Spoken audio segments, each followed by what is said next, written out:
push straight into that #1 pole position here in the standings for North America. But first of all, we have a little bit more Europe coming your way, and with the Zealots doing pretty well lately, it could be a great game here. Dignitas, on the other hand, they are looking so strong.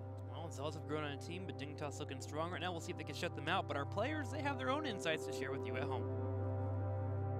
Dignitas a lot in the beginning of this phase, and the first week they played really well, and the second weekend as well. And especially in their series against Fnatic, you could see that they were up to par with Fnatic, and you could even argue that they should have won the series. But we respect them a lot, and from the scrim results, they seem really strong. Might be possible to beat them since all the EU teams are if they have a good day and the other team have a bad day, it can cause the worst team on paper can easily cause upsets. I think there is a slight chance of us winning, but we aim to just get a map and learn a lot from them since they're playing very well at the moment. Right now, everything feels good. Scrims are going good, we're having fun. Everybody has their goals at BlizzCon, we're all hyped. We're playing a lot of mages again, Men is happy, everybody's happy. We're performing well, so it's great. What comes to mind when I think Team Zealots, it is a little wonky. Sometimes they perform, sometimes they don't. Recently they beat Liquid, so clearly there is some potential there, and they're definitely a force to be reckoned with. But I think if we just stay solid and change it, unless Coil brings out the magic of plays, like he sometimes does. What I expect from our match against Zealots is probably just a 3-0, hopefully. That's what I would expect at least. We've been performing good in scrims, performing good in the official games, and Zealots have been looking a little wonky. Kind of always do, but you never really know what they have up their sleeves, so but I expect a 3-0, I guess. The return of mages for Mane just feels right, doesn't it? It feels right. It feels good. It was kind of wonky seeing him playing Ariel for a little bit. He was good at Ariel, but Ariel's not golden. Yeah, and like Alpha's only big. He gets one of the heroes where he really shines, and he's pretty happy about that for sure. But yeah, it should be a pretty interesting series here today. Dignitas, they had a few games where they showed some weakness, but just in the recent matches, they were incredibly strong and very dominant. Well, it's time to get in our battlegrounds. This is the best of 5 series will begin. Game #1 will be on the first holo, chosen by Dignitas, and Zealots will have first pick. The one thing with the Zealots is also that Chad is a bit of a player that can sometimes he plays by keeping we see all of a sudden out of that. It can always happen here.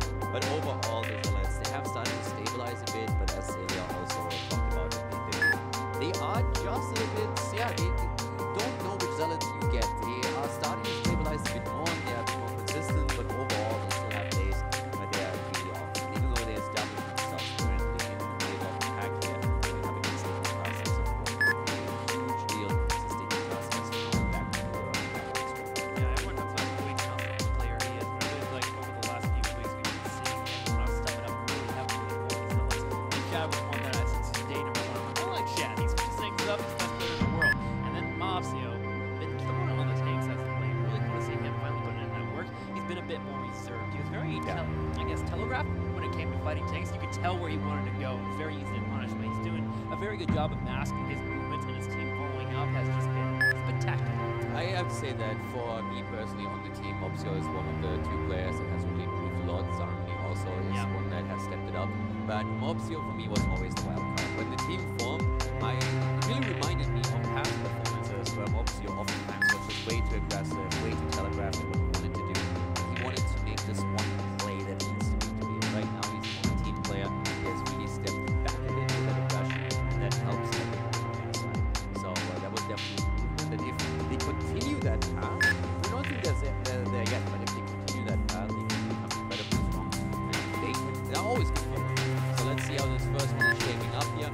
Zealots immediately saying, you know what, banning Tasta, banning Genji, Abathra, let's just forget about all of this. Let's get ETC out of the way immediately. It's actually an interesting choice if you think about how they have first pick and are oftentimes known to play ETC on the first team next to not even play ETC. But instead they're saying, we want the hard we want the global, and if we take him first, then Dignitas will react with the ETC pick, so let's ban him. Right? Yeah, it seems like, and this may just be premature to say, but it feels like Mopsio is a little bit more flexible on that tank role. Zarmani loves his Dahaka if he can have it, not usually goes for Sonya. So them setting themselves up to make sure they have the Dahaka is always a good choice here, as it feels like even though we haven't had Zarmani stress as heavily here in the have that bit of a limited hero pool that he excels at. And now with what we also have currently on the side of Dignitas is they throw us back to the mid-season brawl here. Very early picks on Genji and on Luther. They're still very popular, but we don't see them as the first picks as often as let's say 2 months back, just simply because both heroes have received stats. But they are still fantastic in combo, and we've seen them today with a good Divine Shield on Genji, just enabling him to slice away and get the kills in. But now Zealots have a chance. Rega, for example, can take him, and also on the front line is going to be interesting to see what that tank shows. I am curious to see if we'll see the tasks that are possible. Yeah, what from them here would that become available in this game? It would require them to move the route where they have 2 tanks and 2 supports and 1 Hyper Fury, but it is definitely a competition. As Zealots have ran the past and ran well.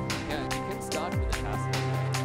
Take the extended through Tassadar, and they go for it. Tassadar taking and Rega. So the best support or second best support, depending on where you come from, what you try as a combo with Rega now and Tassadar is of course a great enabler.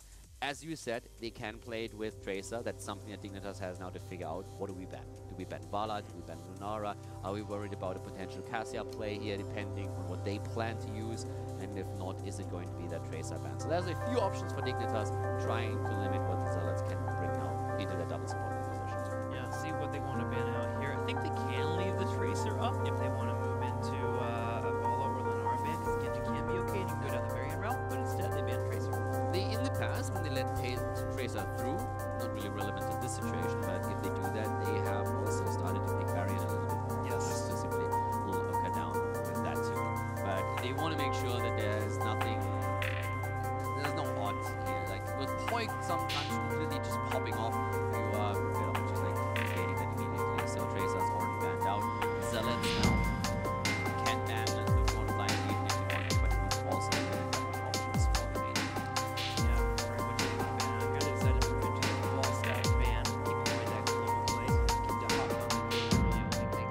There are still options available. There is a white wing that is on the field that we could see from Team Dignitas if for that route, but they already have the It also makes Stitches a little bit less attractive to Team Dignitas, because Stitches, one of the combos is still important to adjust, and with an ultra already set on Dignitas side, you have a follow-up stuff that you can use, but with also taking out one force and Dignitas, global that we mentioned is becoming a huge part, since Zealots have the Arca and the Block to be really global on the map, and of course the combo potential with Stitches is something else that figures in. Dignitas now thinking about their choices on the path. They've ran on this battle round pretty often. I wouldn't mind seeing leaving as well. They want a little bit more mobility for the Dahaka coming in for the flanks. And it gives you the ability to kind of blow up a Tassadar or a Rhaegar if they are out of position and do get locked down. It helps out with all the lockdown we typically see from Dignitas. What I would also, I could see a Li Ming here as well, having the double, okay, they go cooldown instead. Li Ming would have given them double resets on Genji and Li Ming, but they opt for cooldown as their tank, as their mage on the side. They never get tank on so they're having engaged in his part. And now for the Zealots, through what's going to be that front line. They played with Johanna in the past. We've seen actually mostly play a variety of heroes in, but Johanna would be one hero that we've seen on several times as a late player, added a lot of self-sustain, so your two supports can focus more on the hyper carry. You don't really have to slam those shields out against them to your ones. Yeah, so on the Gyarados as well. Gyarados does worry a bit with Golden, Genji close, going. The Divine Shield as well, that comes into play, and then you can get the turnaround, so The Stitches working out here? I mean, I want to say you want someone that can kill for your hyper carry. Yeah. Your supports are great, but you still want to have someone at the front. Vala is great. Muradin. Okay, so they have a Stunny available and they have an escape. That works for them for the setup. Personally, I would have really liked the Johanna too. We've seen her a lot actually on the side of Dignitas and other teams now. And with them alone, you can just kill opponents a bit off Vala. So that always has a nice touch rate and you have a bit more self-sustain. But then Muradin has that too. If you go into a full sustain build with the healing static on level 13, thanks to the double from the grab on level 4, you can actually make a lot of, you can take a lot of damage without it. Yeah, the best part about that is both Dahaka and Muradin here can be on their own. Yes, it's Dahaka, he can heal himself up. Muradin able to dance in and out of fight. Should be able to sustain himself. Focus on keyword wall here. Now, Dignitas looking at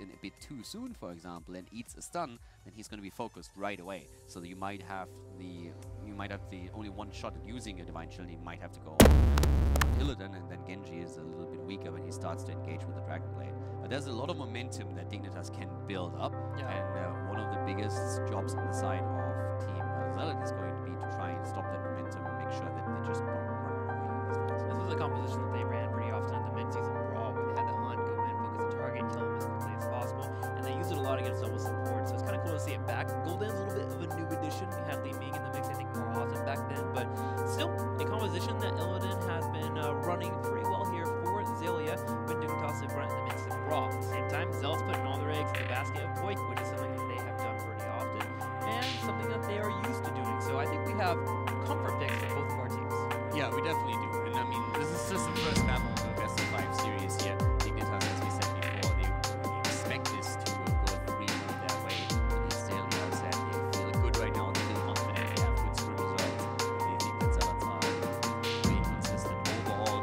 But the Zealots have a shot to immediately gain up some momentum by taking the first map. It's going to be difficult for them. They are the underdog in the series still. We're going to find out right now if they can make it happen. Let's find out. It's time to start here. Dignitas versus the Zealots. Who will come out as the victor on first holo? Find out. Jumping into game number 1 of the best of 5 series, we have Team Dignitas to the left with Bakery on Uncut, JPL on the Nukurak. We see Mena once again on his mage, this time on Sultan, Snitch, rocking Genji here. The best Genji player that we have in the European scene at this point. And Xaylia on Illidan. On the right side in the red, the Zealots here. Mopsio playing Muradin, Zarmni on Dahaka, Shad on Tassadar, Grandpa playing Rhaegar, and Voik going to be playing the Ballad. It's actually interesting that you say that about the Snitch player playing Genji. He's really evolved in the last few weeks on Genji. The first couple weeks when he was running it, sure, he was very impactful, but lately he has been popping off, as well as even Shrimpy and Guidance. Yeah, he's pretty crazy, like overall. You know, it's absolutely insane how much he has as a player. And at this point, I mean, let's see how it's going to work out for him. He could be the one to take Vada down in these fights. That would, of course, be ideal for them. Noteworthy that we have Perfect Storm taken for Muradin. It's going to be the stacks, which is an interesting talent to take. I mean, it's pretty cool if you can get enough stacks so that you have a bit more burst potential. Also reducing the cost there of mana, which is one of the major ways to get up. Muradin actually stresses out pretty hard when it comes to when we go for the substitute build. Around 13, you drop in a couple of W's, you jump in a few times, and like suddenly you're around quarter health. So having that mana, saving him, also pretty good. Yeah, so at this point, we are having just a rotation at the bot lane, 3 versus 2 setup. That's what we normally see. Vada just being accompanied by one healer and trying to get that pressure and avoid the main damage player for the team. Later on, Tassadar with the double storm can just soften up targets a bit for her. And at the top lane, it's Mina going straight up against the Haka. So that's another fight that we have to watch out for later. And personally, I'm always kind of happy when I see Shad on Tassadar, because if it's going to be a force wall play, I'm pretty sure that we're going to see some fantastic ones. He's the one that drops the force walls. Interesting to see that Golden, the soul lane, is actually doing really well there too. Yeah, the thing is about Tassadar, just to come back to him for a second, I would still expect him to go into Haka. The extra damage would be Yeah, if they had an Ariel, force wall all day. They can't switch combo, walls up, but you know, with the Rhaegar being there, I agree with you, are going to be good. some extra damage outside of Vada would really help them in those fights. But let's see how this will work out for them. For now, it's just structural damage that we are seeing on the map. Mid lane is being heavily attacked, but we have Mopsio and Chat fighting back right away, still holding on to the tower. Dignitas currently at level 4, and in the meantime, we're seeing the Zealots still the pressure on the bot lane also taking extra time. In addition to that, Vega over the Grand Siege Shines 2 minutes in the first camp spawn on the map, of course, and it's all about setting a good position up. Same inside the barrier on the top of that. Seems to be the Zealots actually as they get their time to put the Rhaegar playing first, moving on the side. The troops flying the top right corner will allow Zealots to come to tap while those things push in. Also, it's kind of important to point out that right now that we are also having Vala going straight into multi-shot build. So we're not seeing the arrow build that we have seen a lot on this map by Fnatic and a lot of other teams. One of the arguments that is sometimes being made, and that I personally, or deterred me personally, oftentimes from going into an arrow build, is if you have Nukurak on the other side and Beatles are there. But most of the pro players that we have on the top teams actually still opt for the arrow builds, even if Beatles are a bit of a concern in those team builds. Zelia dives in, is getting locked down pretty heavily, but gets out just in time. Yeah, one of the reasons, I mean, you can spec into slow anyways on your multi-shot. That's normally what we see when you go into the arrow build at level 60. But one of the main reasons why in this setup I would have actually expected arrows is that you have with Illidan and with Genji, two heroes that really love to go toe-to-toe into the backline and try to put the pressure on Bala. And after you hit the, first of all, you put out incredible damage, and after you hit the level 18, you also have some sustain that really helps you stay alive against them. There's always arguments to be made in favor and against it, but just Bala still needs to be more versatile heroes. Since she is currently one of the most important as well, one of the most compositions is always worth talking about the advantages and disadvantages. So first we can See how that multi-shot build does pay off. We'll spike from 2 with the extra damage you're getting there. Being on the bottom side of the army, getting around, able to boost away and still get the bush there. Yeah, for me for now, once again, also a bit of a focus into Under King. So Under King on 4 and the subterranean shield, so it's all about that heavy engagement. That's something. Yeah, that's something we pointed out in the draft. If you go into a new rug, you have also Illidan and Genji with you, you want to die. So it makes perfect sense that a new rug now gets into that specific build here. If you look at Murden on the other hand, he's trying to really rely on his mini stunts on level 7. That's a talent that we have recently not really seen as often anymore. But since Illidan has also, I don't really want to say he has disappeared or anything, but ever since the changes he's been keeping Illidan less frequently. But against Illidan and Genji, it can be a great talent if you get those mini stunts in at the right moment. That can make all the difference for getting a kill or Illidan escaping. Yeah, deflect and rep gold hand with his life, and going back there with that skull cracker. Being able to kill toe-to-toe there with that Illidan. We'll see how that will hand off here for him, as skull cracker is quite useful. Now, the tributes, as we continue to move towards level 10, have gone over to the Zealots. They have 2 out of the 3, but Team Nick cost the need to get experience out of it all.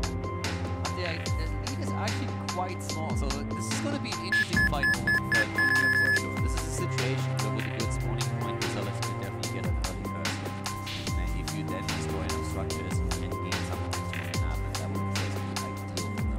So the tribute favors and the spawn favors Team Dignitas as it's sliding to their side. They are already set up in the third one position here. And Zealots are kind of like giving it up for now, but they have taken the camera. Start to follow. Mopsio's already looking at a potential interrupt, and so is the Haka as he moved in. Zelia is starting to go in too, and JPL is already low and had to retreat here. That could become a problem for them. Yeah, point goes in there, gets him low. Gonna have 3 people on the top left here for Dignitas. Mopsio moves in, will hit a storm bolt, does bring out the mini stone as well. Grandpa becomes the target for us. He is in a bit of an odd position. He gets focused down, the dive coming out as Dignitas cleans up by a 3rd member. Zarmny being taken out. Yeah, you just don't run away. That's just don't happen. Hunter has now taken 3 kills. That equals a level lead now for Team Dignitas. And with Rhaegar being jumped with nobody there to heal for him, that was just a foregone conclusion. Once that he's out of the picture, you don't have the sustain anymore that you need. And again, if the fight turns against you with this competition, that Dignitas is running right now, you are not going to escape. The resets for Genji alone are already horrible to deal with, and then you have Illidan just chasing you down throughout the entire map. Zealots have taken a huge hit right now, and that is becoming usually half a level for level 10. They now have to deal with the boss level. Stitch goes in, Horrify afterwards. Beautifully layered there by Dignitas, and they get a coup. Yeah, to get the control in JPL, you can follow that up with some any moment now. They're going in, but Mopsio jumps out. Guess who jumps back? 3 heroes can easily follow that up, and that's dead Vernon right here. Dignitas has taken it. Executing their own composition here. You just don't run away from this. Even the wall did not save the Zealots here. That was the best part of it. The hunt went in and immediately saw Illidan dive out, knowing the cleanse would pop out. The cleanse did get utilized the moment it wore off. JPL went in, got the knock up over the wall, as you mentioned, and Snitch came in and gave the damage up. Yeah, Horrify as well, pushing him into the wall, not even giving him a chance to escape here. The Zealots have level 10, so now they can start to fight back, but they find themselves behind already, and heavily behind. So right now it's 2 for 2 in tributes and Dignitas. They might even get level 13 by the time that the third one is active on the map. Momsen and his boys looking at the boss here, making a bit of a risky play. Now they have the damage output, but keep in mind there's no arrow build for them. And since they don't show on the map, Dignitas already knows that something is off a little bit and is double checking the boss, and this could be a disaster for the Zealots. Yeah, they're trying to make something happen before the cooldowns come up for Dignitas, but the bad news is the cooldowns are up. Hunt comes out, it's gonna be Void, there's a 4-up-5, and you just see Ball gone. Like, 2 buttons and she's dead. Snitch goes in with the Dragon's Blade, working on Zarmi on the side, Grandpa as well getting chunked down. Momsteel hoping to even do anything with the Murd and decides to leap out, but here comes an Anubrak to chase. Yeah, if you take this fight as Zealots, you have to win. You cannot afford to lose this fight. Now they are nearly 3 levels behind. Dignitas is going to take the tribute and therefore the curse, or at least he should be able to. And that was just brutal. The Ancestral hitting Murden is also one of those moments where, well, he wasn't half HP, but still, if the Ancestral hits him, the Bala is just... So, here's the... Right now, they're moving in, and Dignitas is just looking fantastic. 7 kills against 0. This is going to be a tall one for the Zealots to get into a position where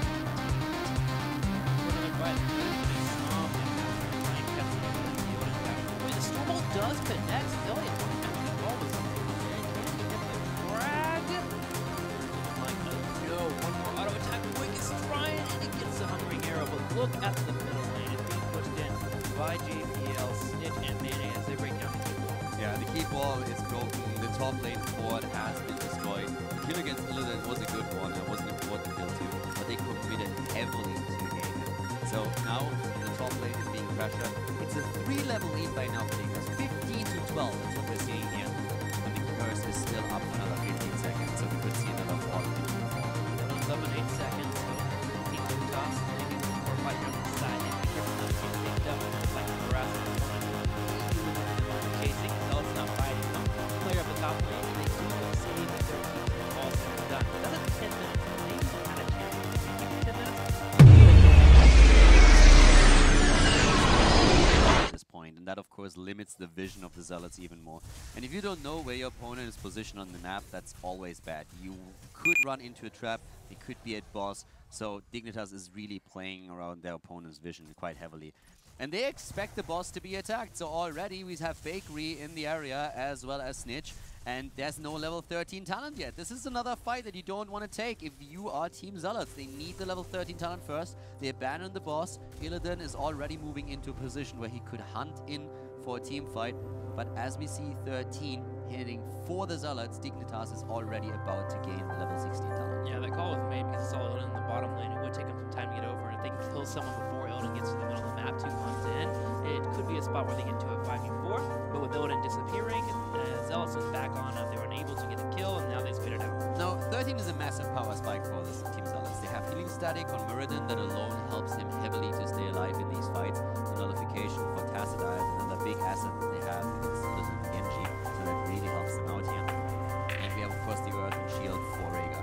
So that spike is huge. The problem is that they already fell so far behind that Dignitas has level 16 talents. And I would say without that, if that wasn't even 5, the Zealots had a very good chance, or have a good chance to take it, but as it is, they just have to sit there and take the beating.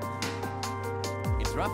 So from 3 levels to a point where you can finally contest your opponent is going to be really difficult, so I don't envy their position in the slightest. Yeah, if they can get a kill or 2 underneath here, it might be helpful for them if we want to get into a tribute, so we're getting frost and grab that experience associated. But right now, it's like quite the dire task. They'll go ahead and poke up the side here. They will have to use a clear between Tassadar and Fallen to work on the way to Frost. Their major target here. Hunt goes off, and Lens will be utilized, but trying to get the base. Can he live long? No, he barely gets by. Actually lead up. Mobstio misses the Stormbolt, but still Genji is down. The keep is falling. The question is, can they get more kills? There is the potential for the Zealots to actually gain a lot of momentum. Not only the tribute spawning, which would lead into a curse, but there's a boss available on the map to the bot lane, and with all the structures, all the forts still available to Team Dignitas or off Team Dignitas, the Zealots can really speed up closing the gap in experience. The problem is if Zelia gets the channel here, then that's all for naught. Zelia does get the channel, but can Grandpa get on him and drop a slow? No, he cannot, so a keep does go down, and Dignitas are able to grab a tribute. So also, Yeah, I don't know. I'm not sure if I would have probably I would have preferred them to sacrifice a bit more damage on the core and the Haka moving in to interrupt the channel on the Tribute. Because now they don't get the curse, and this curse could have really helped them to close the gap heavily and also get potentially the boss. So I can understand the impulse to say, hey, we need to take that boss down, but I think if they just simply moved the Haka in for the interrupt, they would have probably taken another 10% damage on the core, and that's, in my opinion, not enough for Dignitas to end the game with a simple backdoor. Whereas right now, when they commit to the core, it's going to be a game anyways, because Dignitas is usually pretty good at judging when they have the kill. Hang on though, Muradin all by himself and just deleted. Talking about kills? Yeah.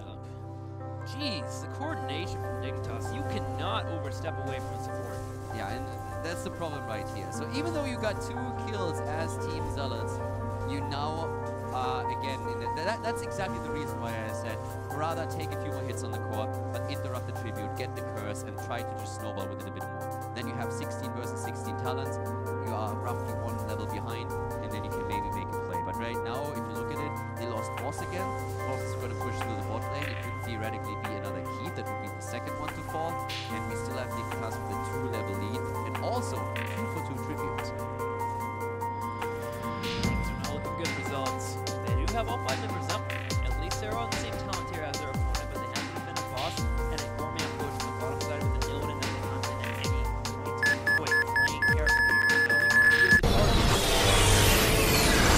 Have to poke. The keep is a foregone conclusion if they just poke from a distance. The attempt to go for JPL, it's a good one, but he still gets away, and the boss is now right at the keep, so this one is going to fall 100%. If they can pick maybe even a kill, Dignitas could pressure the core itself, but there's another Tribute now spawning on the map, so they can also just grab the curse here if they move on a little bit earlier. Boss is going to finish the keep easily. That makes 2 lanes that are already opened up, and things are not looking good for Zealots at all. 3 levels behind, and Dignitas on their way to level 20. I think it's all in here for the Zealots. I mean, if you don't, that's going to be a curse. Right? Let's see if Zealots will be able to grab this Tribute. They need this curse. They need to be able to fight back. Dignitas could even just let the curse hit. They could, like, there is an argument to be made for you to simply accept the curse and say, let's fight on 20. But they are going to try right now, since they go back into the backline once again. Mopsio with a bit of zoning happening here. Ancestral gets through, actually. Hoik survives. That was a big win for them, and they take JPL down, but Muradin has also fallen. Gonna be both tanks down here for the team, and Drag does connect on Bakery, and Uther will be taken out before level 20. So the Zealots, they're able to get a few kills and the Tribute. All right, so here we go. The 2 lanes are going to be pressured back. That's what we see Tassadar going top. So you're not losing out on the lanes. Now you need to get infrastructure. You need to take forts down. It's your best way to gain experience in making sure that you are closing that XP gap that Dignitas has. You won't be able to take a keeper at this point, but it's all about trying to hit at least 20 so that you can take even fights. This is the biggest objective for him at this point. The Haka does have to be careful on the bottom. His job here is to soak the experience that he can, but also not to get kicked off. Illidan diving in and following up should be a dead to Haka, so he's playing as safe as he can to soak and get the experience that you mentioned. There is a good 10 seconds before we have a new back on the field, and 15 before we have the Uther. So Zealots taking all the chances they can here to break down this front wall. Yeah, they're doing what they can, but they have to be careful with Uther coming back, as we said. So the Haka's at the bot lane. Once the second 40 is likely to get it, but Dignitas now has the level 20 talent. Zealots, on the other hand, are on 19 now after this is down. Curse has definitely done his job. The big problem here is that we have the entire level where Dignitas has the storm talents. Zealots does not. So likely Zealots will be able to soak the experience thanks to the Haka to the point where we are seeing the next Tribute appear, because it would be a curse Tribute in favor of Dignitas. But it's about the boss more so than anything else. And that's the fight that Dignitas would like to force now. If they are going for the boss immediately in this one, I don't think we can let that one go. It's a 17-minute boss. If you're able to dive on the backside and win a team fight, you could clear it up, but it is still scary. They definitely need to contest and poke a little bit. They bring in the Haka. They're just going to go for the whole fight. There is the engage on top of Quick once again here. Drop the rain eventually, kill Nubra. Ancestral is nowhere to be seen, and that is the end of Vala. They kill Nubra, but Vala is down, and she's the main damage still, but Main is also in trouble, trying to go for the life leech. Ancestral hitting this time. Cooldown is down, and Zealots have that 20 available. Snitch is still trying to rip a new one, but they are moving in with the potential drag, and Snitch gets the kill on Tassadar, but it's not over yet. It's still a 3-for-3. Infinity Dragon Blade really doing work here. Keeps him slashing. Baker comes in with another stun. He'll be able to in a second here. He gets hit with a drag. Will he be low enough to get picked off? So far, Zelts are not trying to kill him. They're trying to get towards Snitch. Snitch is low. Mopsio does drop in. Does he have the Stormbolt? Can he connect it? Zillia's trying to block it for the moment, but here comes Zorman. He charges down. Oh my god, and he's still alive. But now the kill, it has happened. Genji is down. Drag. And that's the chance for them to make it work. Illidan eliminated. They go for Bakery. They can kill him a second time, of course. There's no safety for him. He can't run away. There's stuns. There's way too many. What? It's thrown out. Grandpa does have the totem in a second here. Can he land it? Bakery's running in circles. Finally, Mopsio jumps in. Drag does come out, and they'll kill the Uber. I mean, that Stormbolt was an interesting choice there. A little bit of a mistiming, just slightly. But now they have 20. And I would actually love for them to be a bit more aggressive, either around the boss or for Keep. I mean, there's still 3 heroes down. It's 50 seconds until Uther is back. We need to use that time. There's a tribute you can take. There's 2 bosses on the map. Zealots need to make some plays, or need to make it fast. Check out this fight here. It's around the boss on the top right. They find JPL. Now, JPL and crew do turn around and they go hard on the ball. Decent amount of control so far to keep him alive. The shield's coming out as well. Now, the new Raccoon did stop Quake from actually living because it's just really didn't pop off, but the focus on Mayonnaise was very important. Yeah, that was super important that the Ancestral doesn't come through, so that Cocoon was incredibly powerful. The boss, by the way, is about to be taken out by Team Zealots, and that's of course important as well. This is better than bottom left, but they have to make a play for the second one as well. So right now, we have 11 kills against 11. The Zealots. The problem is that at the top lane, we not only do have a Siege Giant camp, so Nicholas doesn't care about this very much. Yeah, the boss is powerful, it's gonna get a lot of value, but is it really going to threaten the keep to that extent? Unlikely. So instead, we're having the fight now down at the bot lane. And this boss is more important. So it comes down to another team fight, and heroic abilities are all up, but this is still a pretty intense situation here, especially since in those close quarters, with Horrify can ruin your day. Both teams do have tools though to be on the off lane. Dahaka can go back and clear up the catapults that are pushing into the lane.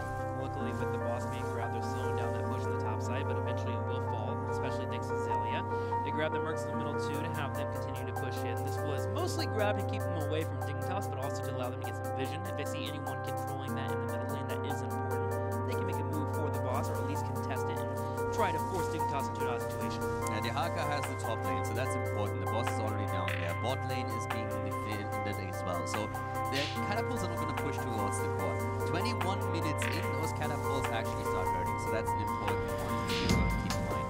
Over here, already the play for the tribute. Mane with a Horrify, and they're going in immediately. They try to go for Vala, and she is down. So is Gran Fakente. It's a double kill. The resets are kicking in. Cocoon is dropped, and now we have Zealots in complete disarray as Dahaka falls, and everyone else is trying to save themselves somehow. But with a quad kill, Dignitas is taking control of the gaming and starting to push again. Zealots are setting themselves up to try and come back, but Mayonnaise walks in and says, no thank you, drops a Horrify on 2 of the biggest members here for Zelta, and they need to kill the Bola and the Rhaegar. The focus coming in from Snitch just enough, and Dignitas looking a little bit rough there towards the middle, towards the late game here. Make it work with a big play there from Mayonnaise. They'll be able to go straight for the boss and take a 1-0 in this series against Zealots. Zealots losing the match, losing the map. First solo, Dignitas takes the lead. I think this is, again, this is one of those hindsight 2020 things, but decision making on the side of the Zealots as they take the team fight and as they get the 4 kills was just not perfect. Because they take the boss at the top. That boss, why? That boss does nothing for you. That boss has to face off against the 40, has to go through the entire queue. You're not getting the value. You have 50 seconds after you take Uther down until he comes back. It's only Nubra. We have 3 heroes in the middle, so they could have, for example, gone for the mid team. They're extremely low on mana, but they know they have a time frame in which they can still attack before they then do that. They have to be careful and a cautious decision to say, well, too many chase heroes, we're a little bit afraid to be forced into a fight when someone respawns. But if you let the key go and you don't really play for the key, there's 4 heroes right down, then you need to relieve some of the pressure on the map. And if you then want to go for a double post play, then you can go to has to really think about, okay, do we actually defend or can we contest the boss at the top? Yeah. But making it happen the other way around, because just simply said there like, you have to take some giant camera and then we can simply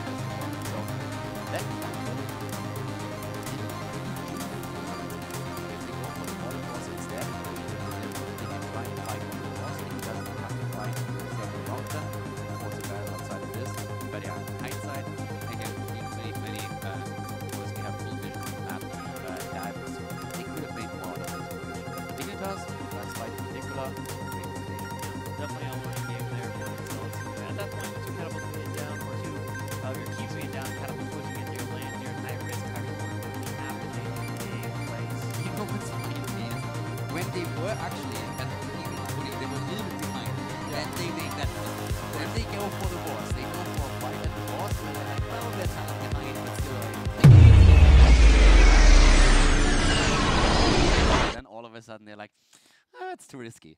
So if they just revert that, I think they have a much better standing in the game. Zelda, a team that makes calls when their backs are against the wall. Well, people that are very happy for the win there with Dignitas are our cheers here for the HGC. The top 5 cheers for Dignitas are in once again, and the leaderboard continues to go up here as the number 1 right now at 78,000. This is the first time that I have seen Gladman not being number 1 in any of these. Every single time he has been on the board, he's always taking the top spot. I think this is the first one where I don't see him here. Also, Sigmo is another one that we have to point out here. Big supporter of Fnatic, big supporter of Team Dignitas, so a big Euro fan. Careful, man. If you challenge Gladman tomorrow, that is going to change. I'm not challenging him in the slightest. Like, I've looked at these standings. I don't think anybody is going to do that anytime soon. Well, Zealots here with Tordenheim here with 17,000 at the very top. Snitch actually falling a little bit. Snitch was number 1, I believe, last week. Yeah, and the Mono Bear from everywhere. There he is. It's like, I don't know what that name makes me happy for some reason. I mean, it rhymes. It's perfect, man. Gotta love rhymes here. Howdy. Howdy. Drop it in. Battleground number 2 is up and available in this best of 5 series. You started it. Sky Temple is gonna be the battleground. It fits you, isn't it? I don't think so. Every single time I say it, I picture myself with a cowboy hat, okay? Like, I need cowboy boots, and then I need the hat, and I can go full text. I don't have a problem with that. Tomorrow you can cast in a full getup if you want. Bring your cowboy hat in there. You bring the hat my way. Are you gonna bring the pants? That's the real question. The belt buckle? You have to have a big belt buckle. I mean, you can't see my camera, so it's fine. Alright, cool. Let's do it. Let's get a cowboy hat up in here in the HGC. Alright, so going into game number 2, it's Sky Temple. Dignitas is a battleground they perform pretty well on, unless they're facing off against Fnatic, but that is our anomaly. Yeah, for Zealots, the game has definitely shown a lot of potential for Zealots. I was actually impressed that they came back into it at all. Considering how far behind they were, if you think about them, when Fnatic hit 16, they just had 13. That's a game that that Dignitas should just simply easily bring home. And somehow the Zealots turned it around, were able to put Dignitas in a spot the game could have ended either way. And that is actually pretty impressive. So the Zealots on map 1 with some very cool and heads-up play bringing it back. But Dignitas just in those crucial moments, a little bit too cool to calculate and coordinate. The Zealots have to break through it, but they have shown that they can do it. That's so my favorite there's thing potential. about the Zealots, I think. Besides those last 2 minutes, when it comes to the game, they stop dancing around. They just go all in on an idea as a plays. Do we go for a boss here? Do we go for a tribute? And they learn from it. And that's kind of why I think they propelled themselves so quickly, so fast here in the HGC, because they're willing to go for those aggressive plays, and they're willing to do it as a team. So coming in here against Dignitas, I would love to continue seeing that. And when we talk about decision making and shot calling, you have to remember that also the teams that are right now so good in Heroes of the Storm, they've started at that point as well. Fnatic, and last year Fnatic had so many problems when they were playing that they just took too many fights. And every single time they saw a fight, they went for it. Even when they were missing out on a talent or something, they always got baited into these battles. They shouldn't fight. And it's so difficult in Heroes of the Storm to accept losses sometimes. To say, okay, we just have to take a step back here. We can't actually fight this. We are either fighting 4 versus 5. We are talent down. Let's just accept that they are going to take the boss away from us, that they are going to get a curse or whatever, and fight later on when we actually have a shot. And Fnatic, it took them months, it took them more than half a year to actually learn that lesson. Gradually they got better with their shot calling and doing this. So with the Zealots, that's something that they can do as well. So yes, they make mistakes in shot calling sometimes, and in hindsight, it's something where you say, could have done this, could have done that. But if you're in the heat of the moment and the adrenaline is pumping, it's quite easy to make one of these mistakes. But if they just continue to improve and work on themselves, I can definitely see them going pretty far. Keep watching those replays, man. Learning and learning after every game. That's what Patnick's mentioned a long time ago is one of the best ways that he's learned. He would go through their scrims, he would watch a lot of replays and learn a lot. Alright, let's go into it, man. Tassadar picked up for Zealots on the right side. ETC, the pickup for Dignitas. We'll get ETC for the first time in the series. Yep, ETC with Uther. Seen that before. So, Mosh Page together with the Divine Shield, that's something that we're going to see from them again, and the coordination between Bakery and JPL, that was pretty big. It was, I think, 2 weeks ago when they pulled it off several times, nearly every single game. It was pretty impressive. And Tacita on the other side. So Zealots already looking again at Shad on Tacita and the double support here for themselves. They love to run it. The Rhaegar is up and available. I would definitely expect Rhaegar to take it. Yeah. The question is still, do you go into the hard again, since you know ETC is on the other side. So there's of course the mosh pit combo, but you can also run again with stage dive if you need a global. So Zealots really thinking about, do we pick the Haka? If not, do we ban him? Yeah, I mean, that's what it comes down to. It's not going to get down all the way to the 4th and 5th slot. There's no way it's going to happen with I almost said Wubby. Zelia on the opposing team could definitely pick up the Dahaka. So they're picking up the Nubarak and the Dahaka. It's been made. Rhaegar is therefore still open, and there's a good chance that Dignitas just bans him out here. So the Nubarak and the Haka, therefore taking Cocoon away from Team Dignitas as well. And it's Tracer that is banned out once more. So as soon as they see the Tacita, Dignitas is immediately saying, no, point one Tracer, that's just not happening. Not giving them a chance. Cells will now need to drop their ban. Are there any mages that stand out for you that we should be seeing here? For ban, not really at this point. If you are really just too worried about the Horrify again having such a huge impact and you can ban out, then you can ban that out. But overall, I don't think that... The problem is, if you ban out Gul'dan, then I mean there's so many other mages that he can fall back onto. Targeting him with bans is really not really quite worth it. Depends a bit on what they want to play. Tracer is banned out, so there's no Tracer play. If they get Tracer, I would have said ban out maybe Varian, since Dignitas has shown affinity for the hero. But overall, you can just think about even banning out someone like Arthas, target Zelia, maybe even Malthea, Lunara. They ban the global instead, then Falstad. Stick with the Falstad bans. Cells don't want to face off against it. I mean, again, for them it's basically just like the concern, we have a global, we don't want you to have one, or at least put ETC in a position where if Dignitas wants the global, they have to go to stage dive, and there's no more spit. Alright, time for the 3rd and 4th pick here for Dignitas. Options floating around for them. Obviously can move into a mage if they want. Looking for a hero for Snitch. With Genji being down, Greymane usually becomes one of the ones that you think about when you're thinking about what Snitch could play on top of. There is always Arthas too, which both Snitch and Zelia have shown here in the past. Yeah, but it's mostly a hero for Zelia, but that's definitely one that he could pull off here. Now they played really aggressive with the Illidan composition in the last game, but now that Genji is also taken out and Nubarak has been taken away from them, some of their aggression is definitely gone. But it's something that they have to consider for their points. So they take Muradin and also Vala. So with Muradin taken, it's more likely that stage dive is going to be the tool for EDC. He's going to mirror the Hakas on top lane for the second grind phase. And with Vala now taken, the question remains what Zealots is going to try with the double support. Keep in mind that Rhaegar has not been banned out, so it's likely that Rhaegar is going to be picked. And I would say Lunara might be picked. Yeah, Lenore. Cassia too has been played by Zealots pretty often. Usually that's with the ETC if they have the control to handle it. Now we have Luther against Zealots, so Lunara would be good for that, but keep in mind that the Rock on ETC, it can compensate a bit for initial heal, and Muradin also has a lot of self-care that he can use, so having the sustain on the heroes makes it a bit easier for Luther as a solo tank to go up against someone like Lunara. Cassia will give them a strong landing phase if they want to be able to have a strong early game, try and bully off their opponent. It all comes down to preference. If they want to go into the mid to late game, Lunara is definitely a solid option in that regard. About to find out now. I'm assuming it's Rhaegar, and then... Zul'jin! Alright, Zul'jin. Okay, I didn't see that coming. I don't think anyone did. Zul'jin does shred tanks, but he does put himself in danger, especially before he finishes E1 Axe. I'm already in a position where I'm just thinking about Zul'jin trying to activate as Dingo and Gul'dan every single time hitting the Horrify before it happens. But Zul'jin is, for trades, Zul'jin is actually absolutely fantastic, and if he goes into Taz Dingo, that's the easiest ancestral to play. So, or at least you would think so. Is there a chance that we get guillotine? There's always a chance. It has been always a chance. Is it above 20%?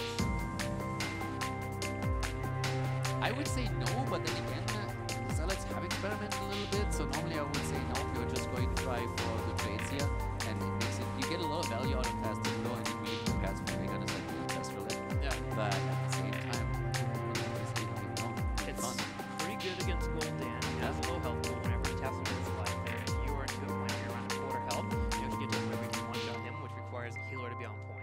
I think it's a safer play to go for Testingo. Overall, Yeah. I would definitely say against them here, that would be the play. But he trades incredibly well. Even if you lose him, as long as he trades, it's just always worth it. So I'm always happy to see it roll. Well, we'll see if the axe will pay off here against the rest of Dignitas. We're going to have the good guys not in this game. The Zealots are, and they're going to show it off here. I'm so ready for the Zul'jin mix-up. Will we get Mei Zul'jin or we get Auto Attack Zul'jin? Let's find out. We're not in ages yet. Don't go for that. Here we go. Game number 2, everybody. To the left side, it's Team Dignitas. We have them currently with the 1-0 lead in the series, and it's Bakery on Uther, Zelion ETC, Mene on Gul'dan, Snitch on Vala, and Muradin, played by JPL. On the right side, in the red, the Zealots here. Shad playing Tassadar, Poik on the Zul'jin, Mopsio playing a Nubarek, Zarmani playing the Hackett, and Grandpa will be playing the Rhaegar. And we have U1 Axe at level 1, looking to get those stacks there. After he finishes up the quest, he gets additional range, which is needed for that Zul'jin, especially when you go to the mid-game. You want to be able to have that range to poke down those tanks. Right away, though, Zarmani taking pressure by Dig. Big Anubrak coming in with the burrow charge, but it's not enough. The Zealots walk away. Yeah, and with Poik picking U1 Axe as his level 1 talent somewhere in North America, plenty room for that well run because of computers. To be fair, you can still run the guillotine. It's much harder to pull But off. it's not an age Zul'jin. It's not made. And he's been preaching that That's forever. true. He was probably really excited when he got picked. He was like, finally! Somewhere, Glarong sleeping in bed, and Zul'jin gets picked, and he just has his D. He wakes up, runs to his computer, It's like, wearing What? pajamas, with little axes on the little pants. there's a disturbance. Oh, Glarong. Oh well, I mean, for now, I'm actually pretty excited to see how Zul'jin is going to fare. He has a lot of potential to burst these tanks down, and Poik has shown exceptional play on so many auto attackers. I can't wait to see how much of an impact he's going to have here. So Zealots is trolling a little bit, and we're having now a big pressure play in the mid lane with 3 heroes starting to focus on the towers here. Shadow alone is not going to be able to deter them for too long. We have Snitch finishing the tower off. It's a bit of an experience boost to Team Dignitas, as of course it's all going to be about that on that second temple phase. Let's see if one of these teams gets a lead. And actually at this point, Snitch is low and he is down. Vala eliminated.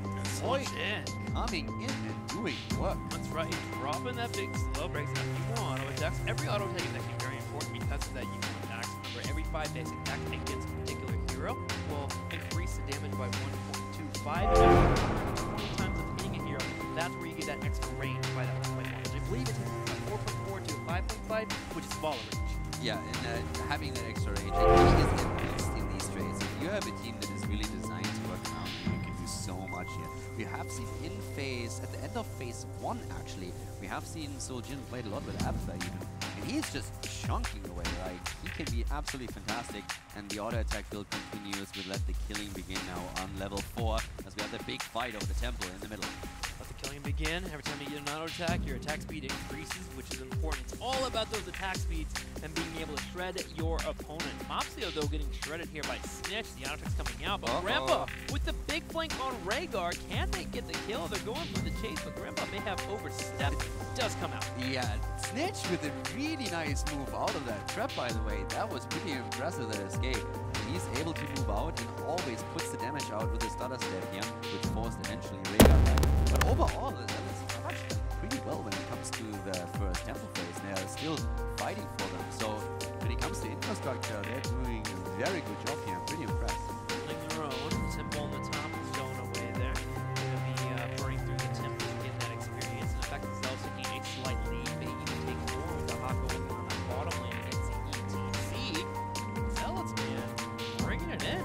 With the Consume Soul on level 4 for Gul'dan, we have a Holy Fire taken by Uther. But we still see a lot of quest talents on the side of the Zealots, so those are big power spikes that are going to hit later on, with Psy Infusion, for example, being one of them. Damage increase on the Psionic Storm is just kicking in when you have the Double Storm. In particular, you can just like carpet everything with Storms there and just soften opponents up for Zul'jin to get value. And he himself is already at 11 stacks here right now. Level 7 talent, let the killing begin being chosen. Sorry, the Vicious Assault being chosen, let the killing begin. Level 4 talent, of course, as mentioned earlier. Yeah, this is one of my favorite favorite pickups when you want to shred tanks, especially against the warriors. Able to drop it on a tank. Oh, it's so good. It takes the initial Q that you initially have on the target, which is 3 hits there, so it takes it all the way up to 6. So if they ever sit in front of you, say an ETC does power slide in and misses out on the engage, you drop down that axe and you just shred their health bar. It feels really nice. Yeah, Poik at this point also, of course, benefiting from the life leech on level 4 that Tacita gives him here. Mopsio is a bit on a pickle here and he eats the Stormbolt. Another shield comes in, but he is down. Great play by Dignitas, immediately exploiting him moving in. So they were waiting for Nubrak to make his move, and then once he got exposed, they immediately started to drop him here. Great play by Team Dignitas, and now they're starting to push that advantage through the bot lane. Yeah, that's one of those moments there where Zul'jin can be hurt there. If he gets low on health, he backs up to actually channel and get his health up. That means there's no damage pumping out for the team. And Dignitas, aware of this, chases down the Nubrak and they get the pickup, which allows for them to grab a nice experience lead here, a half a level over their opponent. And Zilia is still in the top lane, happily working on level 10. Now this is of course one of the most important fights for now, because Harmony is going to attempt to get the extra experience lead for the team. That was a really nice drag, getting some extra damage on him. But now the battle at the bot lane, this is an important one. Does Dehaka burrow down and try to get Midas? They need a kill. They need to make something work with this. They get the drag, they're trying to move for it. Here comes the stun. JPL, is he going to be able to jump out? He tries to, but they don't get the kill, and they get another drag. That might be the opportunity to drop Bakery, because with Dehaka leaving the top lane, it means that Dignitas will definitely get the earlier level 10. They will get the 10, and they will tap to heal on up, but Zelts did do a massive amount of damage in that fight and got them low, but they need to back up. Stage dive does come in. Zilia missing out. The burrow charge. Mopsio barely getting away from the fight while Harmony creates space. Close call there by Mopsio, barely getting out. But yes, with them not getting a kill after the Haka burrows, that means that Dignitas is now taking the temple.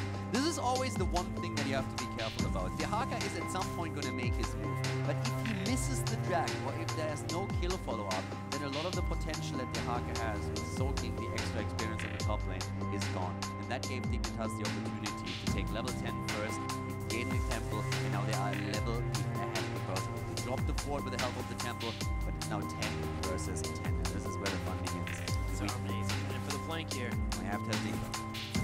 Tazdico has been chosen. Zelia gets poked on the side. There is a few shots going over here from the temple. There it is. Connects with the fort in the middle. So only 1 fort down. 4 Zelts on the bottom right.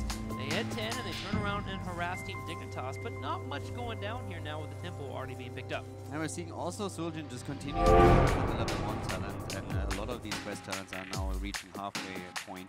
There are currently 21 stacks for Zul'jin. The Echoed Corruption is at 20 stacks itself, and we were talking about the Psyche, we have now passed the 500 mark. There comes the Ancestral, saving Tazdico for now. They're going for JPL, and he eats a ton of damage, but ETC comes in. Zelia needs to be careful here. They are already trying to go for him as a Nubrak falls, and he is not the only one. Zamni is also low, but his ult kicks in, and he has his health back, gets the drag, but Muradin is still alive as we see the Zealots retreat with 4 heroes. Really odd choke for the team to fight there. Nubrak being the only one that's falling from there, but you saw both teams trying to control the fight, and no one was quite funneling into it. Even ETC coming in, saving the power slide for the moment that he realized he was getting low, was able to power slide out of the fight, and Dignitas walks away with 1 kill and a full level of experience, but Zealots are not done. They are one to be aggressive and force a fight. Yeah, they are hyper aggressive here. They actually steal the camp away. They're able to move into it because ETC was at the top lane, and he was still cooldown on stage dive. He just used it before that, so Dignitas was very unwilling to commit to a camp fight, and now we're having a boss attack. And Zul'jin is actually doing a significant amount of damage against Zul'jin overall. And this is something that Dignitas is not really expecting here. They're a bit late. Stage dive isn't ready. They can steal this. Zealots can take this for sure if they play their cards right. JPL sitting on top of it. Mopsio draws up a cocoon. They need to murder the Muradin. They do go in, and the vicious assault there helping out heavily, but the boss still not grabbed. Dignitas coming in. Zelia is here. There's a power slide. Tazdico will be used, but they control him long enough. With the shield coming out, Tazdico tries to be enough, but Dignitas controls the fight, gets the boss, and will now start to push the bottom. Unbelievable, even without the Horrify. ETC came in late, but it's still Dignitas winning the fight, dropping 4 and claiming the boss as well. That was insane. That does, and they are rewarded for it too. A 3-level lead over their opponent. Bottom boss pushing in. They grab 2 temples, which kills the 4 at the top lane, and will continue to siege upon the keeps as well, as that will be killed up. Yeah, that was super impressive, and that of course is now a massive, massive jump for Dignitas. They were a level ahead at the time, even Talons, and now they find themselves in nearly a 3-level lead, and they are taking down a huge amount of infrastructure. So an absolutely pivotal moment here in the game. And I really still like the attempt of Zealots. I like the idea that they're saying, okay, this is the moment we can make a play here. And I mean, they had so many things going for them, but it just wasn't enough. The good news is, U1 X is completed here, so the extra range is available for Zul'jin, so you won't have to be in such an odd position now. So that is helpful. And he'll have to, I think, go up in about 10 seconds. So if Zealots can get level 13 and try to force a fight, it can be good for them. The Dignitas already knowing this backs up the moment they see their opponents getting close. Yeah, the big question is now really if the Zealots can once again make a comeback happen, because overall Dignitas has taken such a huge lead that they are looking at a massive talent advantage again, comboed off with nearly a 3-level lead. So 16 talents against 13 talents now in favor of Team Dignitas, and that's of course a big, big power spike. Benediction already a great tool, and you have the force shot for Vala. They're seeing at the same time also Stoneform for Muradin, and that alone gives him so much tankiness that even with Zul'jin being a tank killer and an absolute monster in these fights, it's going to be quite difficult to drop Muradin. Still, you can see the potential right there. He got a few shots on the JPL, it took him down in half health, but Bakery bringing in the heal. Quick even wanting to chase here. They're willing to fight, man. Hazard on the side here, Daka can come in at any moment. Not really trying to force anything, but if anyone oversteps, with that extra range, you're going to see Zul'jin and junk. Let's not forget that Mena has that Horrify available, because Mopsio is sometimes when he's a bit too far out of the track, Mena is one of these guys that just in the snap moment will make that decision to drop a Horrify, and then the rest of the team follows it up, and that oftentimes gives them the initial kill in these situations. But right now the 13 talents, we haven't really pointed at them out much, but look at the team fight again. Well, we have a bit of a quiet phase here in this game. It starts off actually really well, but Mena's damage alone is just so absolutely insane. Mopsio is in trouble, and there's the kill. It's just, Snitch is not going down. The Divine Shield comes in, and he has so much damage output that it just wasn't enough for the opponent to sustain through it. Snitch never dies. He moves back, Divine Shield, just as the Divine Shield is over, and now we have the next fight here with a talent advantage for Team Dignitas as Zealots are once again fighting for their life. Archon's being used for Snitch to the side. We're going to have the Zeromni taking damage here with the Ancestral Healing adaptation going off. They're able to survive, and we actually have HGC getting chunked. Mopsio goes in for the fight. Will hit the burrow charge on top of Muradin. Snitch getting low, and look at that range, man. Constantly chunking him in. Gonna have Zeromni burrow up to survive, but the Zealots able to walk away from the fight happily and healthy. And think about what kind of fight that was. That was a fight without the level 16 on Zealot's part. So they actually traded really well. They nearly dropped Snitch. The only reason why that boss fight earlier ended in favor of Team Dignitas is because Zealots kind of misfocused a little bit. They should have really put more pressure onto Vala faster than that. Vala is currently having such a massive impact in this. Mena, of course, also firing from the backline with his spells is always going to be an issue. But Snitch has to be more in your face, which exposes him a little bit more. But the Zealots, they are totally willing to fight here in these cases. They are not sitting back. Even without the level 16 talent, they are just saying, we need to make plays now, and they are trying. They are trying. Stage drive is up in 4 seconds, which will allow for Zealot to come into the fight. 16 right around the corner for Zealots at the moment here. But part of the reason why they continue to keep fighting this is with that range being on here for Zul'jin, and then picking up the talent at 13 called Eye of Zul'jin. Every time he lands one of those Qs, he's able to continue chasing opponents down and going for those fights. And that's allowed for him to focus Vala, even when she's playing at max range. One of the things is now also that even though we have ETC about to drop the keep at the top lane of the Zealots, they have shown that their teamfight potential is actually pretty crazy. And now we have Ferocity to take it as a level 16 talent, so you have even more attack speed on Zul'jin. So he's really going to chunk targets down super, super fast if given the chance. Watch for that attack speed here. Double shields up also for Tassadar, continuing to poke and soften up opponents, which is always wonderful if you're running a solo hyper carry. There is a push in the middle lane. It's a good move by Dignitas. One, pushing into the middle, forces Zealots to pull back, which means they don't rush down a boss or anything, and this also puts them in a spot where they can force a team fight. Zeromni on the side here is going to be poking in. JPL and Bakery, though, maybe being a little bit too far out. Luckily with them killing the keep earlier, are able to go go for an escape. And JPL is pulling everything right now. Cocoon is used in the back, but look at Murden. He is so low. Horrify used to save him. Dehaka might fall, but JPL is still low. Here comes the Ancestral hitting Dehaka. Can he get another drag in? They're starting to really chase Dignitas down, and JPL, unbelievable that he survived this. Dignitas, after seeing the Archon, trying to retrieve it from the Bakery, does get caught though, is on the side here, low on health. He still has Divine Shield, will go ahead and just fall as Dignitas is intending to escape away from the fight. And Zomni! Oh, Vala! Snitch is on the run. Zomni goes in again, goes for the burrow. They are in full chase mode. Zealots are absolutely going ham on Dignitas. Here comes another totem from the Earth Grasp. They get the second kill.